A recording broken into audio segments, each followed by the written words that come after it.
Hello and welcome to iBuzz. I'm your host Nosheen Bukhari, bringing you the most exciting and latest news from the showbiz world. In today's episode, we will discuss the Thelma and Louise star recalled male backlash to film 30 Years On, followed by a review on the movie 50/50. But first things first, let me quickly take you to the top stories of the day. Thelma and Louise stars recall male backlash to film 30 Years On.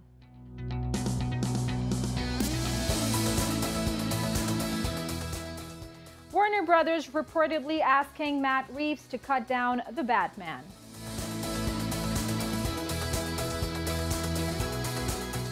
Kevin Hart addresses thoughts on Hollywood's stereotypical black father. Eurovision winners Måneskin enter UK top 10.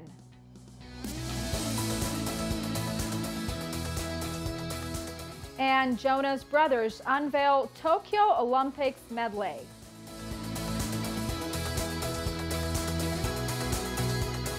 Moving to the top story of the day.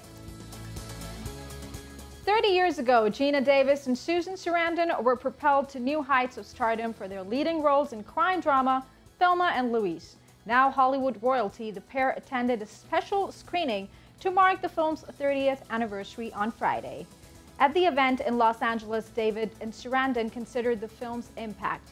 To have further discussion on the subject, we have entertainment journalist and presenter Andy Bungay with us. Andy, welcome to the show. A very good morning, and good morning, Pakistan. Good evening, Pakistan. Delighted to be with you. Thank you. So, Andy, the film seemed way ahead of its time, where women were shown independent and strong, yet some male critics took exception to the depiction of violence against men in the film. Why do we have to witness this unnecessary gender competition, even in the entertainment industry today? I believe that Gina Davis, as one of the twosome who fronted this film, has been contemplating that. She has apparently an institute for gender studies in cinema, and she's recorded that 50% of dialogue in most mainstream Hollywood films is still enacted by men. There's this question of role reversals, isn't there, as well, which I think this film was pivotal in almost provoking our reaction, courtesy of director Ridley Scott. It's a curious conundrum, and what they seem to be saying is 30 years on, not all that much in the tectonic plates has changed. True. The film's portrayal of Thelma and Louise as plucky, independent women prepared to risk it all for friendship was praised as a step forward for female empowerment in Hollywood, which means that the realization of less representation is very much there since the beginning. But the steps aren't being taken. Why? It's a very interesting, provocative question. I think the position of women in power in Hollywood is perhaps moving towards the academic, the proselytizing, and the view of the sort of dinosaur male culture that still predominates there to some extent. I became aware when I was scoring a movie a little while ago, a little independent thing, that Sandra Bullock was looking to shift the balance of ailing LA economic film culture to the Deep South, where some of the culture from Thelma and Louise hails from. So there's this idea of strong women, as it were, redirected to a new geographical nexus that gets you away from the sort of plastic surgery blondness that people associate with traditional feminine representation. So I think there are moves to shift those plates as far as they can be shifted, but you are still dealing with moguls and the commercial bottom line, which in my revisiting of this film seems to underline a lot of the tropes and devices that are used, albeit subversively. Right. And how much do you agree with Gina Davis' statement when she said that women are treated, or they are considered as second-class citizens in film? Do you think that it is true, or do you think that this is something which can be, stated as an exaggeration in Hollywood? I think, as far as I can tell, there's a bifurcation which doesn't really exist among jobbing filmmakers or jobbing actors or anybody in the creative industries, between the art house cahier de cinema end of things and how it would treat a project like this. You could look at, say, something like Pulp Fiction with Uma Thurman or Kill Bill as being slightly moving towards the art house, albeit with more gore, which seems to be compulsory these days. So there's the commercial end of things that revisits these old tropes and endlessly recycles them. Then, interestingly, you have a project, I think my favorite film of the last decade was Wonder Woman, Yeah. which broke all kinds of boundaries and brought in an element of traditional English satire to the mix, and calibrated the whole thing perfectly. And I think that kind of new fusion, created and fronted by women, is the way forward, actually subverting from within, as indeed Thelma and Louise does, I think maybe to a lesser extent. I don't know how you feel. Right. These issues are addressed every now and then, but when empowered and successful actresses like Gina Davis, Susan Sarandon, and even Meryl Streep, who reported in 2014 that she gets paid lesser than her male colleagues, when such empowered women talk about the inequality issues, do you think that the fresh talent doesn't stand a chance, or there is still a hope?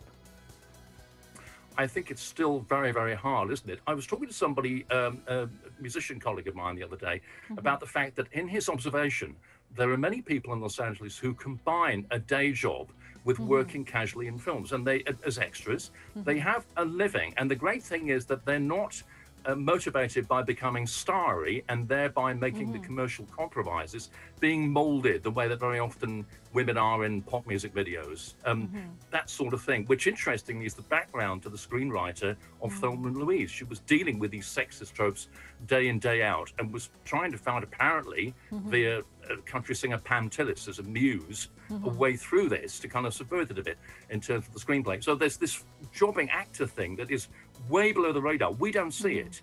I think it's very much like the Asian film industry to some extent. There are people doing a terrific job on things who you would never recognize in the street.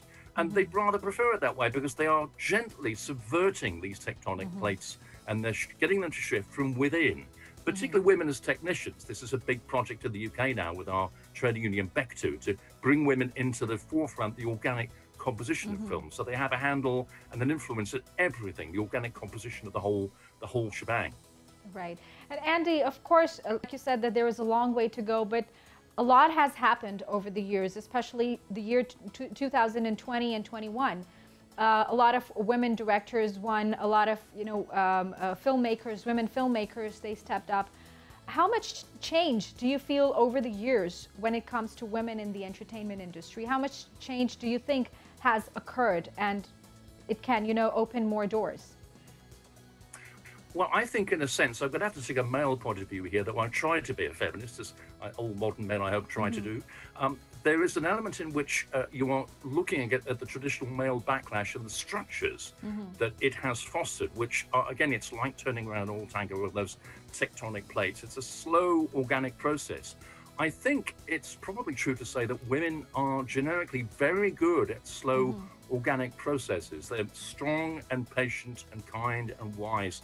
All the things that the traditional male stereotype in the Midwest, for example, in Thelma and Louise, which is sort of sent up and pilloried, has begun to fail to be. And I think it's as much an issue for men. I would cite people like Robert Bly, maybe historically Walt Whitman, and the men's movement, and if men can start to become a little bit more sensate and aware of their own behavior, Me Too, of course, recently, several tragic cases in the UK, which I could perhaps go into at another time, about misogyny resurgent for some reason or other.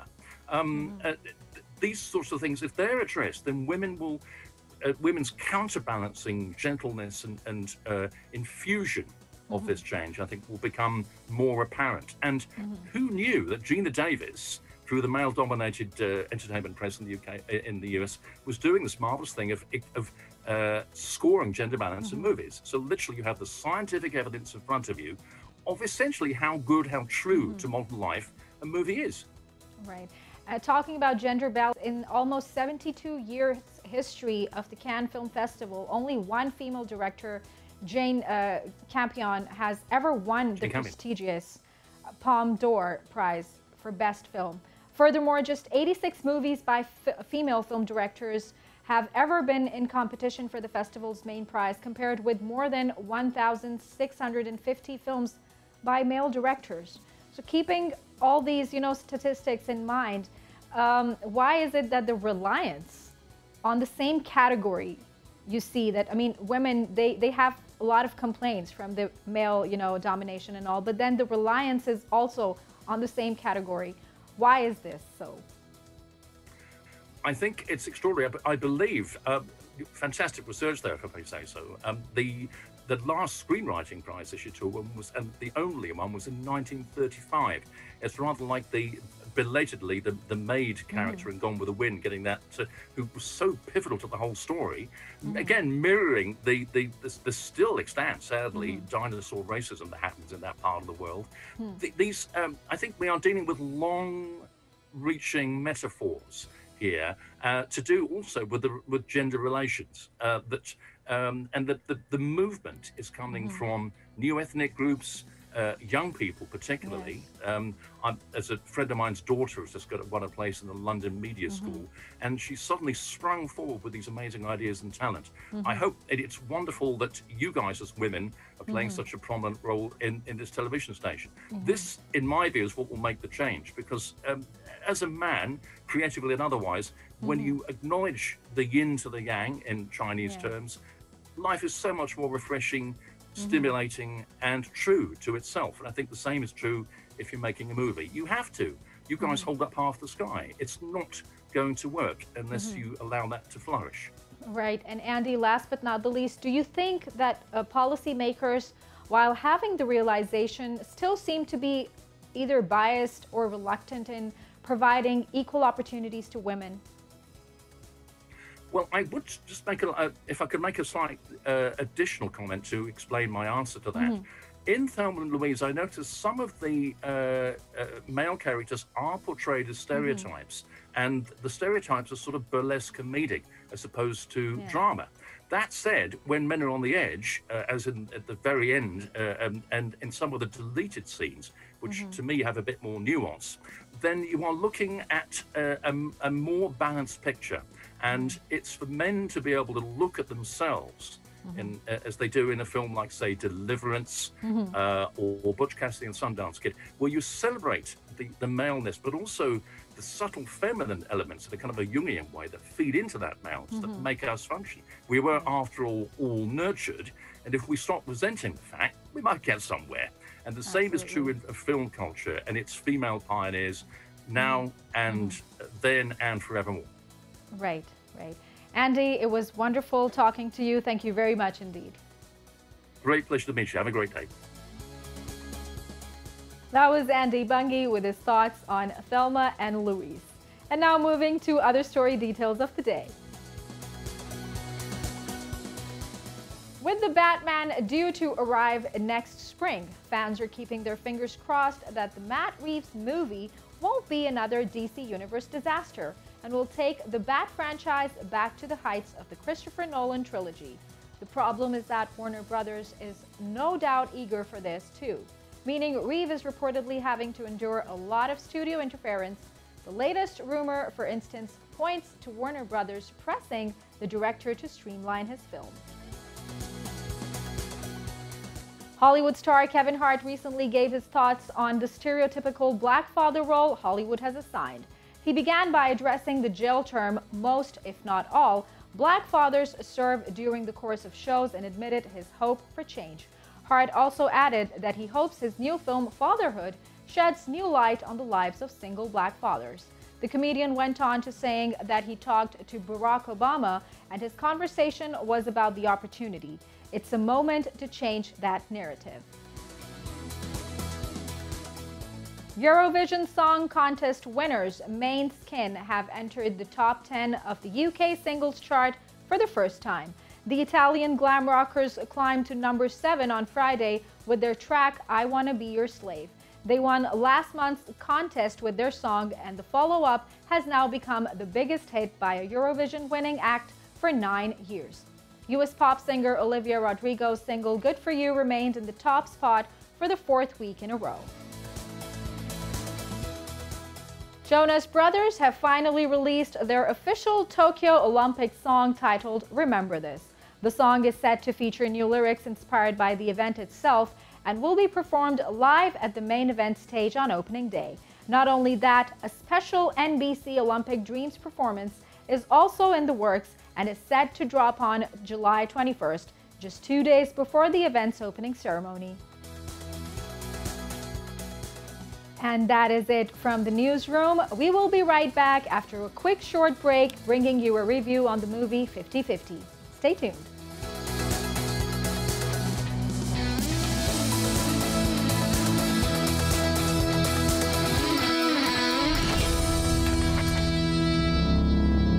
Back. In this segment, we will review the movie 50/50. Released in 2011, the movie is about a 27-year-old radio journalist whose life turns upside down when he's diagnosed with spinal cancer. To review the movie, we have film producer and presenter Paul Reddin with us. Paul, welcome to the show. Thank you for having me. So Paul, indeed a touching and heartwarming story. What do you think about how the story maintains its comedic side along with trauma and tragedy and so many emotions? Well, I think it's always difficult to follow a story with such serious kind of undertones, but you would be surprised to know that this is actually a comedy. And whilst it does kind of deal with a very serious subject matter, there are some really beautiful moments in it and some really funny moments in it. For example, when Adam, played by Joseph Gordon-Levitt, is having chemotherapy, he comes across two people going through the same thing, and they bond over eating some very special brownies, you could say. And like that makes for a very, very funny moment in the film, as well as some other moments where he, alongside Joseph Gordon-Levitt, is Seth Rogen, who kind of adds a bit of comedic relief to something very, very serious as well. Exclusively, we're talking about his friend, just you mentioned Seth Rogen. And then, of course, the two characters poles apart. We're talking about Bryce's character and then Anna Kendrick. I mean, no comparison, but then there is a comparison that one is there and the other one is not. The friend is there and then he's not. I mean, this, you can say the variation of unique blend of friendship. I mean, how do you see this? Well, there's a very interesting dynamic with Anna Kendrick's character, Catherine, who plays a PhD candidate. Yeah. So she's currently writing her thesis, and I think Joseph Gordon-Levitt is Anna Kendrick's third patient. So that creates an interesting dynamic between them because they're both very inexperienced at this. This is, of course, the first time Joseph Gordon-Levitt's character Adam has had to face something as serious as this, and you kind of pair that off with Anna Kendrick, who is just really kind of stepping into the world of being a doctor and a therapist. And on the other side of things, you have what's her name? Sorry. Bryce Dallas Howard's character, Rachel, who is an artist and is trying to get her work out there and stuff. So at every sort of turn, you have a character who's kind of facing their own sort of situation. And in the story, Bryce Dallas Howard, who plays his girlfriend Rachel, offers to kind of look after Adam. But as we kind of go through the story, we find out that perhaps she doesn't actually have his best interests at heart.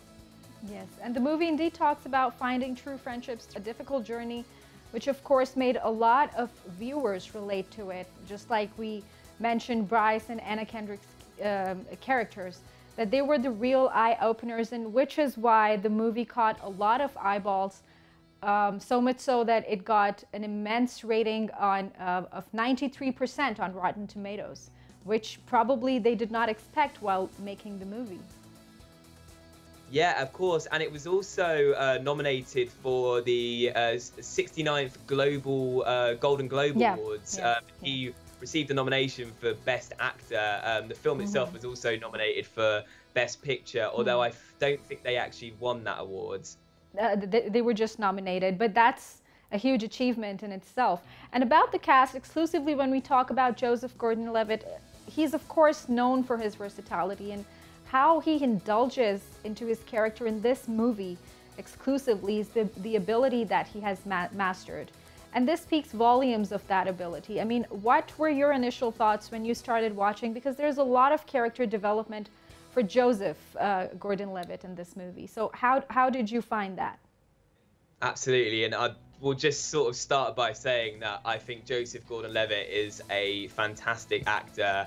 I love 500 Days of Summer. I love him in Looper, where, if you remember, he plays a young version of, oh God, what's his name? Well, yeah, forget about that one. But he's a fantastic actor, and one of the things that you notice with the film is throughout the film, you kind of see him go through the different stages of a cancer diagnosis. So from being shocked to kind of almost being in denial. And then sort of as the film goes on, there's a really poignant scene towards the end where it all kind of comes to a head. And we see a very emotional and incredible performance from Joseph Gordon-Levitt. Yes, and talking about the stages of his ailment as they develop, so does the stage of friendship develops exclusively when we talk about Seth Rogen's character, the way that developed throughout the movie. How would you define his role as a best friend to Adam? So Seth Rogen, as I mentioned earlier, definitely is the funny man in this film. And towards the beginning, you kind of start to feel as though Seth Rogen is using Joseph Gordon-Levitt's illness to get girls. When you see they go out to a few bars together to try and pick up women. You see a scene where Seth Rogen is talking to a woman in the bookstore, and Joseph Gordon-Levitt's character thinks that he's actually just trying to use the cancer as a kind of trick to pick up this woman. But as the film starts to develop towards the end, you do realize that actually Seth Rogen does have his best intentions at heart, and everyone throughout this film is just trying to do the best thing they can to kind of make him feel comfortable and try to be a good friend in any way possible. True, true. And what are your thoughts on the non-traditional ending for such a movie? Of course, there is a huge spoiler alert, but what were your thoughts upon finding the ending, which was, I mean, not like the usual cancer movies, talking about Sweet November or a few others where the characters usually die. So what were your thoughts on the non-traditional ending? So I haven't watched this film in a very long time, and I watched it again sort of over the weekend to have a refresher, and I actually forgot that Adam survives at the end of the film. So when he was getting ready to go into theatre for the operation, I'll be honest, I was crying like a puppy. So it was a really pleasant surprise. There are a lot of emotional kicks in this movie. I gotta admit that. Absolutely. And yeah, when he was getting brought into the theatre and he was hugging his mum, like that just got me really badly. So I was pleasantly surprised actually to see that everything went well. And whilst it's not the most traditional kind of ending, I think for something that kind of touches as a comedy, I think it is quite nice to have an ending like that. Right. And from writing to directing to production, I mean, the movie has nailed it. Normally, such movies, they have this dragging element in them. But in 50-50, you don't find that happening. I mean, every other scenario is connected with the previous one, with the forthcoming, and you wouldn't want to, you know, fast forward it to find out what's going to happen next. Absolutely. And I think the running time of this film plays quite a good role in that. The film actually runs to 100 minutes, so just over an hour and a half. But within that hour and a half, you obviously follow Adam. You see how he interacts with the different characters. There's not, in a way, there's not a lot of they don't intertwine with each other, the different characters. So each part of the film has a very kind of different story to tell with each different character. I think it's the way it moves its focus between the different characters is done very, very well. Absolutely. Paul, it was a lovely discussion with you. Thank you very much for being with us today. Thank you for having me. Take care. That was Paul Reddin with his review on the movie 50-50. And that is it from today's episode. We hope you liked it. Don't forget to share your feedback on the social media links mentioned down below. We'll see you next time. Until then, take care and goodbye.